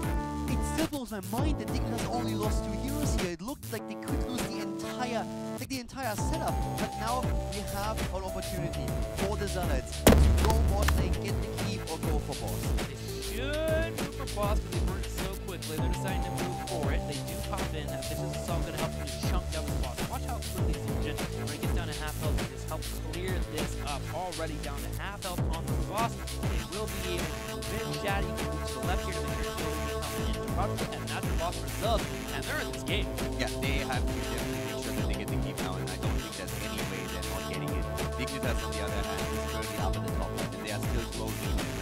But Zealots in these team fights, I mean, it's mind-blowing how their comp is just so strong that they are always willing to fight. We don't have the 60 talent, we do not care. And every time it feels like Dignitas is the team that's on the run. And after we've now seen the Earth Grasp totem, Riga plays a huge role in chasing them down. Getting chunked here. Manning on the side, They're where going he to go can. with this. Moving in, they could do so. 20 not here yet for Dignitas. They're trying to slow down the push. They need to control that Zul'jin. Zul'jin sitting on the back line. Sage Eye comes out. The core call has been made. And the boss is already on the core. They're going for Zul'jin like the entire time. Poik is just wailing away. There's too much damage. There's way too much damage. They're going for it. They're taking down to 30%, down to 20. He gets still from that thing when he goes for it, and the boss just eliminates it. Zealots take Dignitas down on Sky Temple and tie up the series. Incredible play there from the Zealots, fighting his talent behind consistently and coming out on the trades. They find a couple of kills, they grab a boss, and that's the shot calling you were asking for in game number 1. Finding a moment where they can take advantage and run with it. Yeah, it kind of backfired a bit with the first boss, but I still like the call. Yeah. It's just like the shot calling or the target calling within the fight on the first boss battle. That was the problem mainly for them. They underestimated a bit how much of a clinic Snitch would put out of them, and they lost the fight. Even though they got the initial kill and the ETC wasn't there. But overall, their shot calling was so much better right now, and I love this comp that they just played. This is so incredibly strong. We always felt that even when Dignitas was 2 levels ahead, that in team fights they struggled. And then, to that last moment, we have the boss, we have Sylvie, we have all that damage, we have heroes support him, either the boss is going to be as long as we don't get dragged by Horrify, just pop the dash, we can damage out with the chunk of the core, he's really on. I am super impressed. That was great play. I want to see what Sylvie play, but that was great. You wanted action, you got action. We could also bring it out here, have the series 1-1, and we're going to get ready for game number 3. We'll be right back after a commercial break.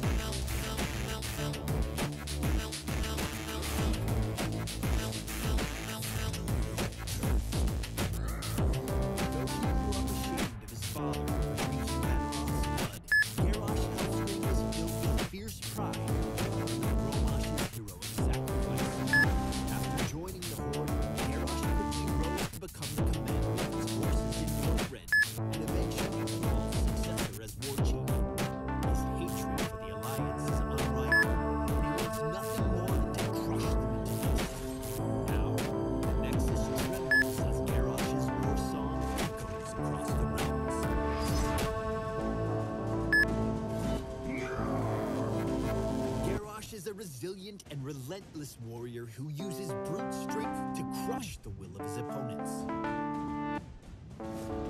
Garrosh's trait is Armor Up. As he takes damage, his armor increases in proportion to how much health he is missing. The lower Garrosh's health, the less damage he suffers from enemy attacks. Groundbreaker is Garrosh's first basic ability. He slams the ground with his axe and creates a shockwave that damages all enemies in its area of effect. Enemy heroes at the edge of Groundbreaker's damage zone are pulled toward Garrosh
like Malfurion or Lucio. But keep in mind that Garrosh's comparatively low health pool and his reliance on armor make him susceptible to abilities that deal a percentage of health as damage, such as Malthael's Reaper's Mark. Though Garrosh doesn't have much in the way of mobility, his Groundbreaker and Wrecking Ball abilities are both powerful tools for displacing the enemy team. With proper positioning and well-timed use of his abilities, Garrosh can force an enemy hero into an unwinnable situation, so he and his team can secure a kill. At level 1, Garrosh can take the Body Check talent. This gives him an active ability that damages and slows an enemy and deals additional damage based on Garrosh's current armor. At later levels, Garrosh can take additional talents that further empower Body Check, giving him a shorter cooldown and the ability to reduce the healing that an enemy receives. If you take the Into the Gray talent, Garrosh gains the ability to throw allies, allowing you to reposition your teammates. This can be used to remove them from danger or to enhance their mobility, greatly benefiting low tanks, Arcus, and Hockey. When using Wrecking Ball or Into the Fray, remember that both can throw minions as well as heroes. Position yourself carefully so that the Horde insignia appears over the target you want to throw before you use the ability. With his father's axe in hand, Garrosh will stop at nothing to conquer the Nexus and destroy all who oppose him. Bring it on!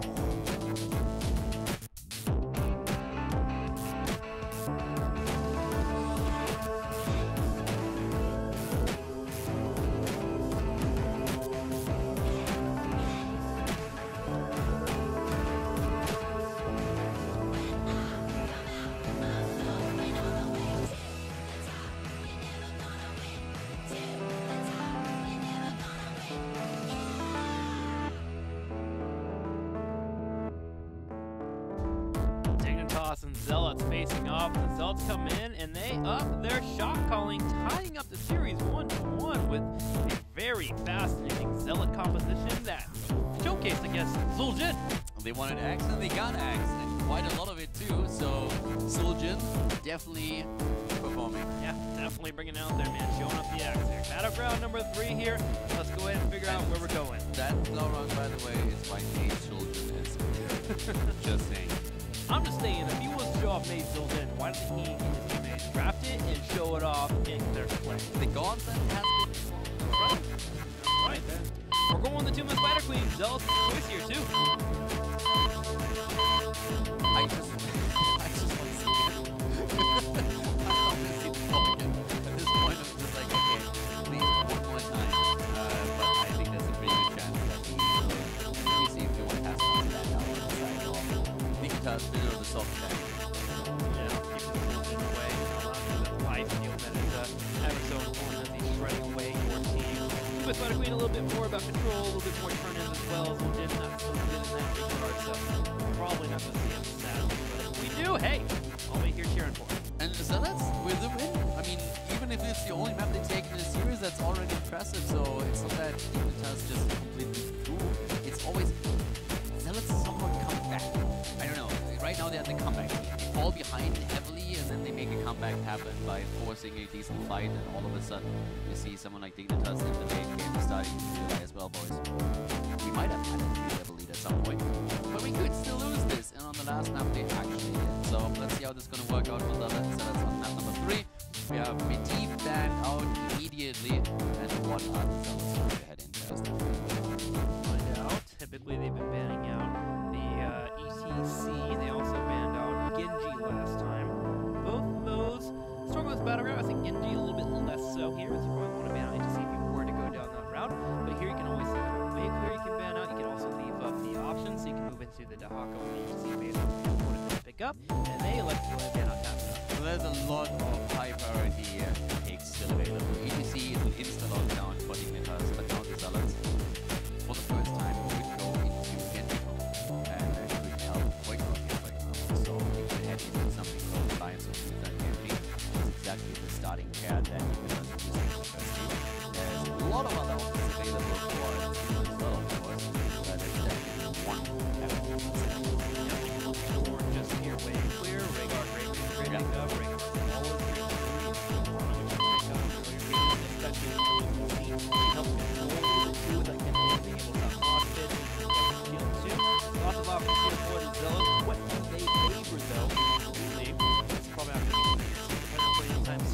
year 2020 when my meta comes online. Good, I don't even want Lava to hear it. Wave Ragnaros. Oh, it's so good here. Okay. So, I don't know, man. first big Ragnarok. Wow, they went Rhaegar Johanna.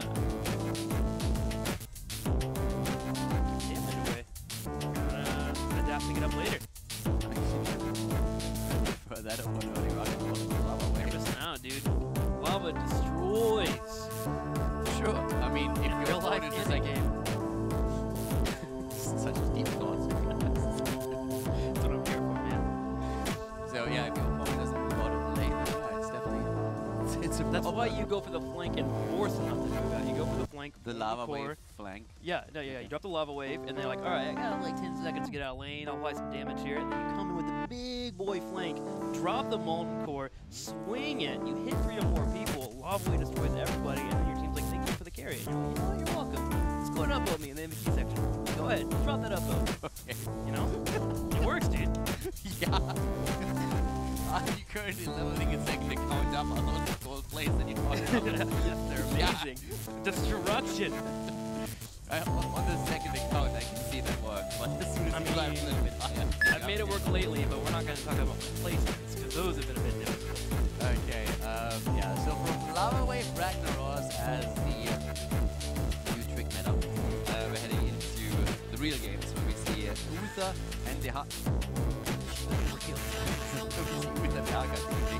So, Riga and Johanna, you talked about this. I mean, this is a super early Johanna pick that we now see. We have the wave here on there, we have the wave here also on the side of Riga. But you give up the Divine Shield and Monster combo, especially since the Haka has nothing changed as well. So you have ETC with Monster, you have the Haka for Soul in the bot lane, and also the engage potential all the more people you have to 200 points. I want to see actually how the rest out this crowd. Because I'm not expecting to start with Riga, I can understand, but the Johanna priority, Yeah, there's a big kick up there. The Haka too, especially on this battleground, a lot of people look at him and say, not the greatest, he'll get the points that you want, but especially with him getting enhanced agility, around like 4 to 5 stacks, he can actually beeline from the bottom to the middle for a quick 5-man rotation and help get a pickup. He's actually very strong on this battleground. Yeah, so Johanna, I mean, last time we saw Johanna, it was falling sort of with mind seeing that again, even though that was more out of the ease to get back into the game. Yeah. Pretty fun play trick. So let's see how the Zealots are going to play this year. My team will be like, get I want to back. No way. No, it's not happening. But please. Johanna and Asmodan? Please? I mean, it's not happening, you know that. Can we just text Mopsio? Okay, so the reason why Asmodan with Johanna is back in the days, you would play Asmodan and Johanna on the map, and with Taste of Blood as your level 1 request talent, you would basically just use Johanna to help Asmodan stack the queue, and this was the map to do. And normally you would sacrifice a lot of infrastructure at the beginning of the game, where you allow your opponent to take a slight lead over you, and then in the later stages, when you finally have a damage going on Asmodan, then all of a sudden you can make a comeback happen. The problem is that most teams are not really good at punishing when you lead the game opposite. So the scenario doesn't happen anymore that Asmodan can come back. So he has to wait to get that combo on this map before.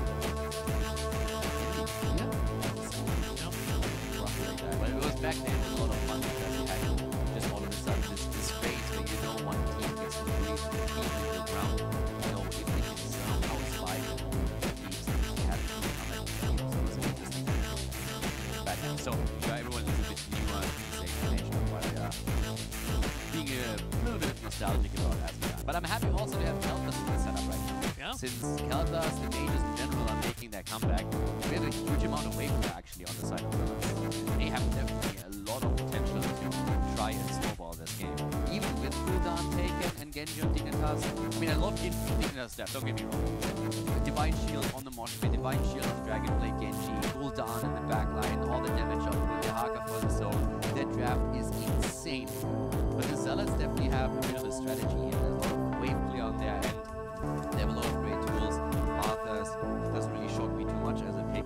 And again, this looks more by the way like the trick draft. It does. So are we going to see those Syndragosa flanks? I don't know, but I want them. Maybe they uncovered a secret strat that is just completely broken. But overall, it's great great draft for Dignitas. It's a draft with a lot of potential on the side of Zealots as well. And I don't know, after seeing the Arthurs in there, it's very reminiscent of those Arthurs flanks with Sin Reversa and the Blessed, sorry, not the Blessed Shield, and Falling Sword that we saw from Twig. So I would not mind seeing that again. Same with that Falling Dragon. It was really a lot of fun. Yeah, it was pretty darn good. Also, you know, we get to see Zombie on something that's not Sonya or get hot. He's going to be on the line this year for the team, so we're watching him on the offline. Good, I want to see him consistently flex out a little bit more. It's always good to see players a bit. So we'll see if we're going to get that Falling Dragon here for the Zealot from Team Dignitas. Their potential is want to get a couple of turns in the game and open up that map. Open that, man. We love it. Is that the name of the draft? Falling Dragon? I don't know. Like I said it twice now, so it should be after about 2 more attempts. Should be said it. I'm not sure if we're ever going to see it again, but if it happens, it's the Falling Dragon. Kingston, that sounds Falling Dragon. Will we get the Falling Dragon on team this letter? Let's find out here in game number 3 here. Between our two teams, we're all tied up. One of these teams will win and one will lose. With a top-notch analysis, we're heading into game number 3, and to the left side, it's Bakery and Uther for Team Dignitas JPL. That front line with HGC, main and back of the majors with one small cooldown. Snitch finds himself on Genji again as Celia rounds the lineup out with play. On the right side, in the red, we will have the Zealots here. Grandpa will be playing the Rhaegar. We're going to have Zarmi playing Arthas Shadow. We're going to play the Greymane. Elthos will be played here. Why? Koyo, sorry. And then last but not least, Mopsio and John. Don't turn him into a chicken again. There was too many capes. I'm looking at Arthas. I'm looking over at KT. I was like, whoa, man, holy moly. But you called him Poyok again. He's not a chick. Poik. There we go. Poik. Got him. Poyok. It's in my head now. It's going to happen 3 or 4 times, so prepare yourself. Buckle in. I mean, at least he doesn't play for the playful thugs. Yep, that's great. That's awesome. You're hilarious. Team Dignitas and Zealots will face off against each other here in the middle lane. Power Slate goes out. Will hit Johanna, but the Iron Scan will keep him at bay. Oh my gosh, massive living bomb though. Yeah, that was a nice spin. And that's the kill. That's it. Uther Minute is 2. Down. They're getting 2. Zealots come in swinging in game number 2.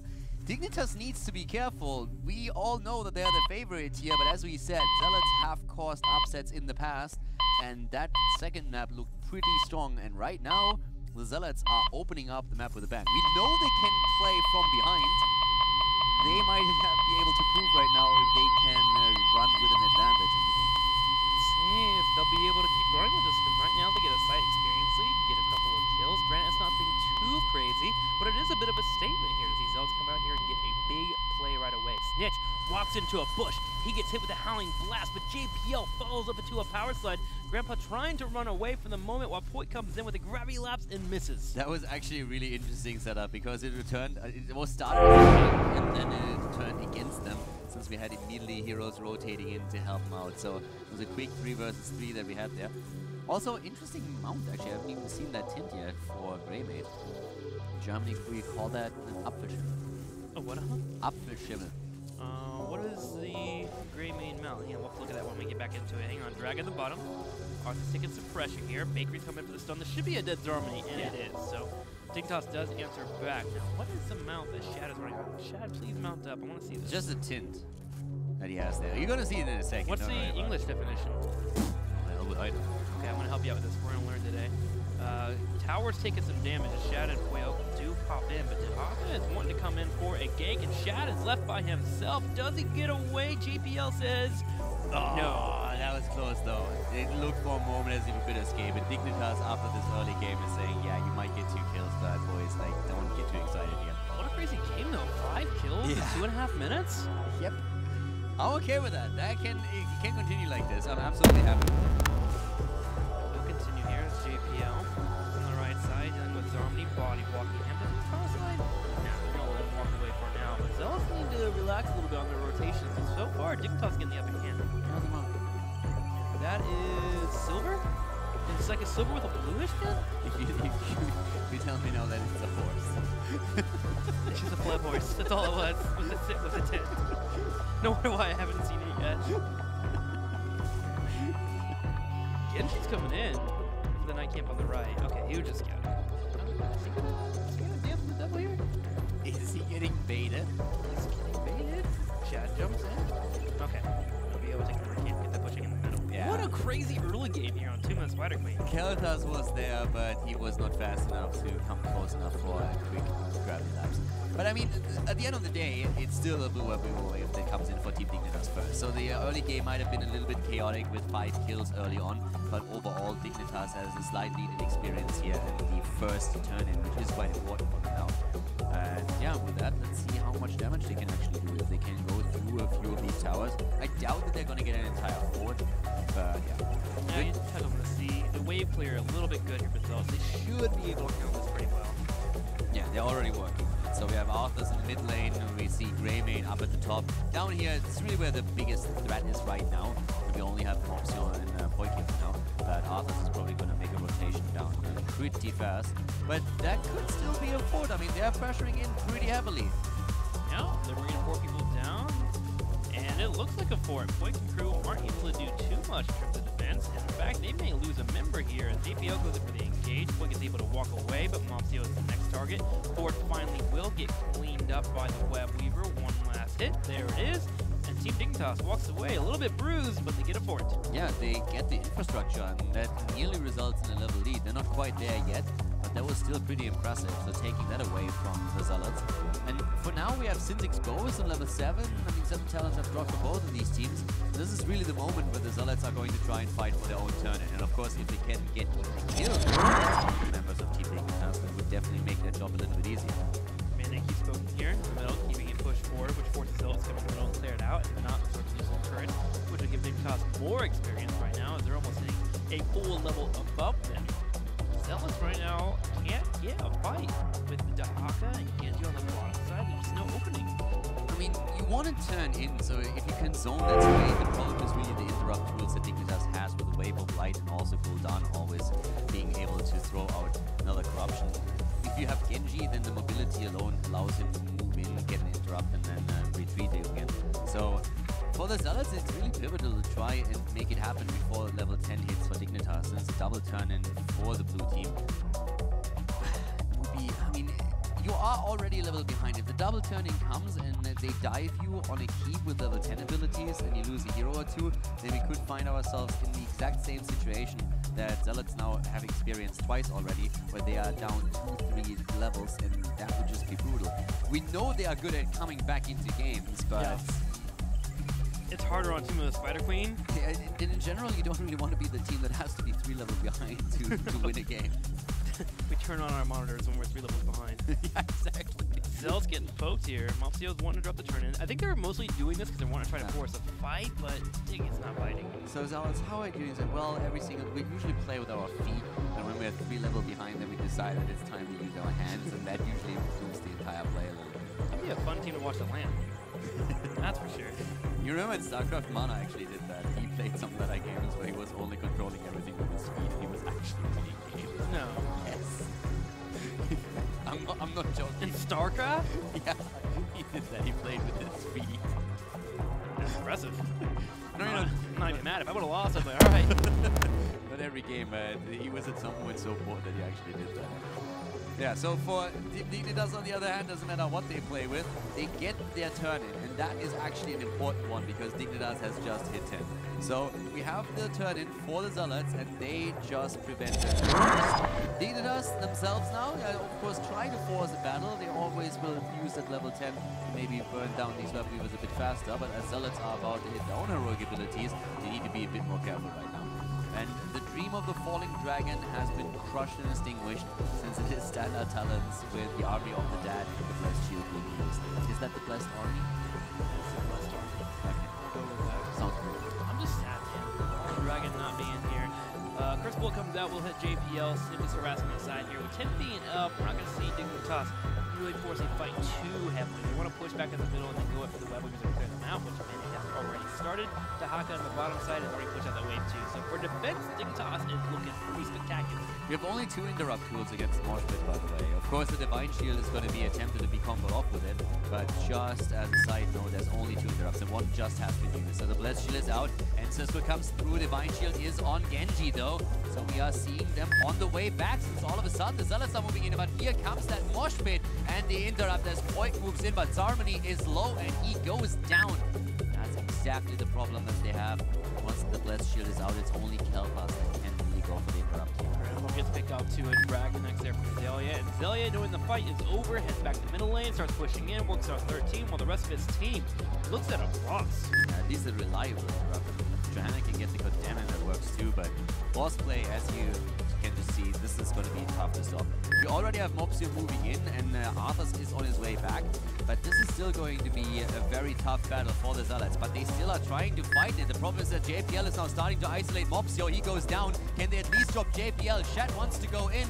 They get the kill against ETC, and Shet somehow survives and moves out, and the boss is still active as Poik moves in. Arthas Vega is here. This could be Zealots taking the boss and stealing it away from Team Dignitas. It's still leased here. Grandpa goes over, looking to get the auto attack on it, keep it running, still dancing around on it. It's a little under a quarter health. Zelia is buying some time here, but he is low on mana. We're going to have some damage pop out, and Zelia finally does escape as Zealots decide to give up the boss. Yeah, they let it leash. They are trying to go for the turn-in instead.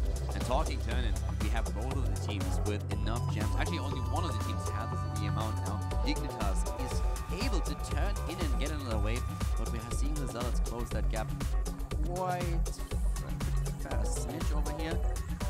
He should be fine. Yeah, Swift strike, pretty good. Genji, pretty good. That's the sub line. Yeah. Blue Web Weavers coming out as Dignitas will seek to turn in with the 4-man gank on the bottom while Snitch buys time. Yeah. His team equals out the force. At this point, we are having Dignitas on level 13 talents, 1.5 levels ahead. It's only a matter of time until the Zealots turn it around again. Only a matter of time. We'll see if they can hit it here. It happened twice now. 2 times they found themselves 3 level behind, and they forced everything out of Dignitas in the late game on 20 versus 20. Dignitas is definitely going to try and avoid it this time and just saying, okay guys, let's snowball this hard, make sure that we push our advantage so that the Zealots cannot come back in the 3rd game. Yeah, that would be a bit ridiculous. Now, they are committing to the top lane here. They're doing this because they have the Dahaka. Dahaka being able to go on the bottom side does stretch the Zealots a little thin. It makes it a bit hard for them to defend everything at once. The Zealots have to decide a couple of things. Either they go for an engage or they just focus on clearing, which does mean they will lose out on a few turrets. They're already losing one on the top side, and Dahaka pushing in the bottom. Does see that Arthas is down here, and he's actually going for a flank on the Arthas, looking to get a bit of a fight. Overall, solid defense for the Zealots as they lose their keep wall, but still are in the game and are working towards their 13. Yeah, and with the 13 talent, as long as they hold on to their gems, they can get a turn in for themselves. I mean, overall, the Zealots are just in a spot where they can still take these fights, and they will try and do that. The big problem is really just, they try and go for a quick snipe against JPL. That didn't really work out. Nope. Issue is also, of course, that you commit quite a lot of resources to it, and a simple Divine Shield can ruin that play. Cooldown on the first bullet is pretty low, so that's not an issue. But the Blessed Shield, that's a different matter. The Moshpit is something that really worries me. We've seen the massive impact in the last fight, and this time could still come in play here, because I don't really expect the Divine Shield to be sacrificed for the Moshpit unless JPL, of course, hits 4 members. But on Genji alone, he can create so much trouble. We have another Web Weaver wave coming down, so double Web Weaver wave for the blue team. Dignitas getting to it. It's the 3rd turn in for them in this game, and you're seeing the results of it on the mini-map. This is what happens if you let your team turn in over and over and over again. They start to really break you apart. The fort in the middle will be one of the main targets here for Dignitas with the map. They wouldn't mind getting pressure on that keep wall on the bottom side. And remember, they killed the keep wall on the top, so if that gets to the keep, that Web Weaver will do damage. ETC is just insane. Like, that hero peels so much. He can peel so much here, especially with this level 4 talent. It's absolutely crazy. They try to pressure someone, and he's always there, healing for the rest of the team, creating space, allowing them to just sneak around Zealots. And once more, they move in as the Zealots themselves have to go to the top lane to make sure that they're not losing a keep to the Web Weaver wave.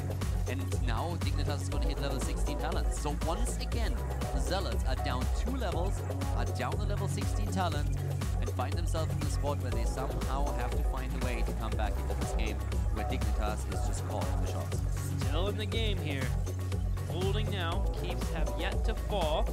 And they will be in a spot where they have to turn in soon. They definitely have gems. They're poking in the middle, but with the 2-level advantage or disadvantage really hurting them. Might not be able to sneak it in as well as they would like. Remember, they have 0 gems turned in of the 55 that they do. Yeah, we have currently 93 gems overall, so they're actually starting to get pretty close to having a double turn-in. So if they gain that momentum, that would be great for them. But their biggest issue is still that they are fighting without the level 16 talent, and that's a massive problem. So they attempt to go for the turn-in here. Zelia actually zoned out a bit, but we have ETC now coming in too, and Shat with his 32 gems could not turn them in. And he's of course the one hero that really would love to go a bit deeper into the opponent's backline. But if you hold the majority of the gems of your team, you're pretty reluctant to really make that commitment happen.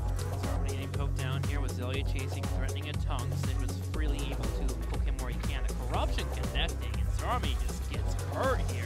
Heals coming out, and so is the cleanse. The Ancestral just not up in time, but still having to use the Ancestral on an escape would have been poor for the team. I mean, wasn't it up? Didn't he have it go, like, he was doing Yeah, Ancestral, yeah. I mean, that was telegraphed that he would die here, so I'm not quite sure if that would, I mean, the problem is, of course, when you look at it from a cooldown perspective, Arthas is going to be back way faster than Ancestral would be ready. But the problem is, without Arthas on the map, you open up the mini-map to your opponents so that Dignitas can now attack. That's the trade-off that you go for. From just a time perspective, it would have been better, but now Johanna falls, and I really think Rhaegar should have just dropped the Ancestral there. Well, we're going to have a staggered destiny against Johanna gets focused down. Horrify was used by Mane to bring the Johanna back, but there was a decent amount of gems that were dropped. A few of them were picked up though, so Zell's still holding in, being alright here. They didn't lose too many gems. They're still sitting at 93, so they are, when it comes down to it, they are fine. But losing this keep, of course, that's a different matter. And we already have the Haka up at the top lane. The Zealots' game plan is now get 16 and then force fights, win a fight, and get the double turn in. That's what they have to do. And Dignitas' objective is to aim for level 20 so they can maintain the talent advantage over their opponent. It will also allow them to go later on for a boss play. So there's the Divine Shield, baited out. Now a bit of chase potential as Harmony is starting to slow down Bakery. They're moving in pretty heavily here, but again, ETC is just too good. Face Melt pushing everybody back and allowing Bakery to easily escape with the rest of the team. The thing is, Dig still has wells in the middle of the map that they can tap. They're going to tap up and potentially move in for another fight. The 16 will hit for Zealous, which is going to be helpful, so at least they have their talent, and they do get the turn in, but they cannot lose members here. Yeah, they need to push with the Web Weavers now. And here's like the saving grace for Zealots. Since all the forts are still up, if they take forts down, they will be able to close the experience lead of Team Dignitas a bit faster. Horrify being used here, but only to save JPL. They can't capitalize on the kill. Snitch is trying to move in from the back line here and is trying to put on some pressure, but has been spotted already. And now the Web Weavers are down, so this means that Zealots can, with the Web Weavers, push a little bit heavier. And this is the moment where they have to make their plays. They are on 16. It's now or never. Yep, they're grouping up and they're pushing the bottom, so they will get a fort here, finally opening the first fort of the game. Dignitas takes their time to go to the middle lane and the top lane and clear out the Web Weavers with some experience. They hit level 19, so they still have a full level before 20 does hit. Horrify is up at 40 seconds, so that means that Dignitas will not have an amazing defense here against Zilla. Mopsio anchoring the right side. This is also where the Haka could move in, so he needs to be careful. They're starting to push in as the wall opens up. They have full vision right now. So they're going through the structures once more. Web Weaver is still there, but the Haka is also knocking at the top right and is now starting to move in from the side. Exactly where Mopsio was positioned earlier. And he's trying to see if he can get that drag. Has the speed still. Has the stun. They go for JPL. He's low, but he's able to move out. The Divine Shield on Genji is allowing him to go deep into the backline, but Snitch did not get a kill just yet. The keep is already a bit lower, starting to go back down to 50%, but the Zealots just can't push through here. They still are 2 levels behind, and Dignitas is moving in faster and faster towards level 20. Here comes Zelia, gets the drag, and that could be the end of Arthas. He's down, and now it's time to chase. Grandpa was hit with the power slide, so he could not drop the Ancestor healing. Shad is working on JPL. They do clean him up. Quick use Arcane Barrier. Can he live long enough here. No, he cannot. Zelia and Snitch will clean him up. Goldan does fall. Shad finding a kill. Grandpa wanting to bring out some heal for Shad, but Shad low enough. Snitch completely free on the side here to work on the auto attack. Should have a strike in the second here. Gets him in the face. Goes up for Grandpa, and Snitch will clean up this fight. That was a close call there at the end. You could really see that Vega was trying to see if he can maybe with a bite drop someone, but that wasn't the case. And then the resets for Snitch. That's all that Dignitas needs. They get the entire team. Their level 20 talents are here. And in the mid lane, 3 catapults are already starting to work at the shields on the core. Snitch clears the minion wave, and the rest of Dignitas is now moving in. They want the lead here. They're going for a core. Zarmony is back though. And Dignitas might not be able to make this work yet. They look like they can. With Bakery being low on mana, they're going to go ahead and go to the top lane and push that instead and work on this a little bit with the minions. But they're just trying to get Jim for a turn, and they need one more. Yeah, and also the boss is still up, so that's another big issue. With Johanna dead for another 20 seconds, you could make that boss play. It's unlikely that they're actually going for it, since they have the turn in available too. But with the level to make that work. But for now, already, and the rest of the team can just simply turn in the remaining gems. They have 50 turned in, another 15, and then we could see them go for another 2. What I'm see if they start that boss and get the push set up simply for the impact of health. You have really good defense, especially that period of Sunwell from Kel'Thas. But for now, they're going to go ahead and just focus on Web Weavers. 20 to almost 19 for Zealots. They still need a full level before they get the 20 Storm Talents, so defense will have to be nearly perfect if they want to stay in this game. Yeah, there's a drag against Mopsio. Shouldn't be of any consequence just yet. A nice move there still from Kel'Thas, dropping a quick gravity lapse into Rush, making sure that if ETC moves in for a slide, that he stopped right away. And in the meantime, we have the Web Weavers now coming down. Middle has, of course, to be defended so that nothing attacks the core, but Dignitas is working in the bot lane, still maintaining 2 level lead that they have. 21 against 19 at this point, and Zala's just desperately trying to defend him up. Phoenix will be used, going to help out with the clear. JPL is actually taking those shots, so the Web Weaver will move forward. It does get on the keep, and this keep looks easy like it's going to go down. JPL hit with a Howling Blast. The keep actually still stands, the quarter of health. Yeah, in the middle had also to be defended because we saw it moving towards the core. Bot lane keep is gonna fall. Zealot's just hoping to somehow get level 20 so that they can fight a team fight again.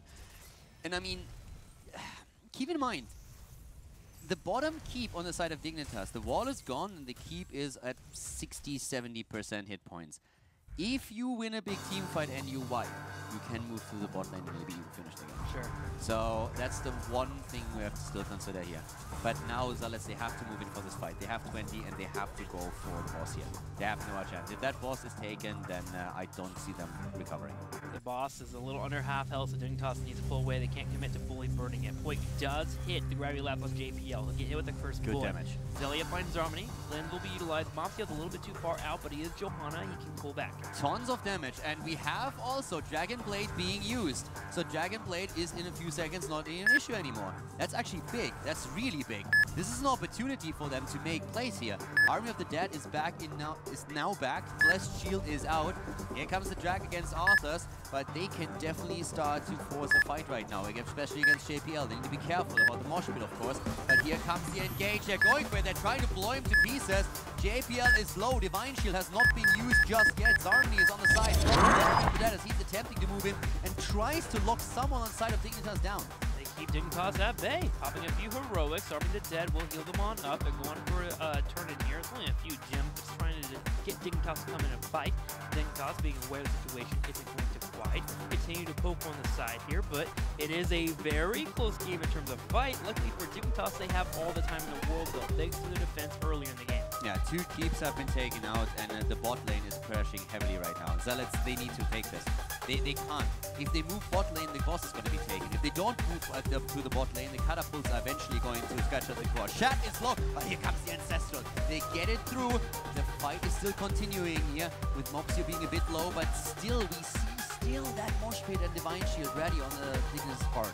Zealots have to make something happen. They have catapults moving in on that bottom court here. 2 of them starting to connect with the shields. A third will be joining very soon. They will go ahead and put Greymane on the bottom side while leaving 4 in the top to poke in. HotS, if he can get off a good flame strike or even drop down a nice living bomb, he can slow down this push. Mopsio dancing around, trying to distract their opponents. Yeah, they need to YOLO right now. Greyman is already on his way back. Dignitas still posturing. A boss down below 50% at this point. And Greyman is back. It's now or never. This is the fight that you want, the fight that you need. They're trying to go in with another gravity lapse, but this time it misses. First bullet comes out once again. ETC tries to go in. No mosh pit just yet. Here we go. It's party time. He's dancing. The Divine Shield is in and Snitch with the Dragon Blade, but immediately he's going to get isolated. But Rhaegar is down. Snitch couldn't get the damage in just yet, but he gets the resets. He himself is down. Uta is that has redemption. This fight is not over yet, but everyone on the Zealot side is low. And everyone on Dignitas will get topped off from Bakery here. Genji not being up for the next 50 seconds is going to be a nice saving grace for Zealots. They need to pull back and set up for defense. Their core did fall down to 85%. Quake is already on the side. Here's Zarmny as well. It's time for a fight as JPL runs in. Cursed Bullet is ready. Wow, they actually commit to it right now. Genji isn't here. They are losing ETC. I'm not sure if they can pull that off. They missed the Deathmatch. He went for Deathmatch and they completely missed out on it. And now Bakery will be the last one here. And Manny actually gets killed off. Zalia is able to burrow away, but he gets caught by Poyak. Zalia, Mopsio wants to go in. Bakery is low. Can they chase him somehow? I think they need more than this. Shad's looking for it. He wants to kill Just Bakery. go boss. Go boss at this point. They have 57 gems. 57 gems. If you go boss here and you turn in, you have a shot. They are 53% on the core. You have to make plays now. And I think they need the boss for it. I don't know if they can actually finish if they just get the turn and move through the bot lane. They might. Rhaegar goes up there. Rhaegar will be the one that would go up and start it. No, they're not taking it. They decided to play it with the weapon away. You have to finish the bot lane. I don't think there's a way that you can actually go through the middle of the top lane. There has to be bottom. 4 5's up. Mosh pit not up for 25. Dragon Blade in 15 seconds. That is such a weird call. They move in without the Web Weaver wave and they haven't pushed the bot lane out, so the Web Weavers is going to start all the way back at the core. That makes no sense whatsoever what they just did. Get a keep at least. The catapult will be helpful. I mean, they have no pushing power. Want a cookie? You're not going to get anything for that keep. Like, I don't understand this. They had Rhaegar back. They could just push out the, if you want to make the play, push out the bot lane, the Web Weaver pushes with you, and then you make a core play. It's still risky, but you can make an argument for it because you push in with your entire wave, you push in with the Web Weavers, and you have 5 minutes. I think boss would have been the better choice overall, but if you don't make the boss play, I would have gone for boss and turn in instead, but if you don't make that, then if you get the Web Weavers like this, then at least push out the bot lane. You have the heroes there anyways. Clear these 2 waves, and then try and get some value. Right now, they might in the end still win this, but they had 3 heroes dead on the opponent's side and they didn't capitalize on it at all. The only thing they got out of it was a turn. Luckily for them, at least for Constellation Prize, they do open up the map a little bit, get Catapult pushing to the bottom so they can push it out, and their focus can be just a little bit. For Dignitas, this is great. I mean, Dignitas is sitting here and is saying, like, boys, this could have been so much worse. They went for a core push because they highly anticipated that JPL would get value out of the death metal, but his level 20 talents did basically not really have an impact here. So in that setup, Dignitas, in hindsight, made the wrong call. They were hoping for the death metal to hit 2-3 members and then they could have finished the core. That didn't work out for them, so it could have turned against them fast. But Dignitas is really happy with this still. It's a little bit more even right now, and in experience the Zealots are also on level 22. But if you think about it, Dignitas still has an added mid lane where there's no keep for the Zealots, and they have the opponent's score on 53%. So it's much easier for them to make a rotation and go in for that. Bot lane losing the keep on Dignitas' side is huge for the Zealots since they don't have as much pressure to the bot lane. But Dignitas is probably really happy that after that core attempt didn't work, the Zealots did not make a decisive decision. Especially because they have Dahaka. They go for JPL again. First bullet does come out. The entire combo connecting. Mopsio still on that front line. Arthur's coming in as well. They want to make sure Dahaka does come into the fight. Dahaka does. He uses Brushstalker. Will burrow as well to get away. Yeah, at this point, Mopsio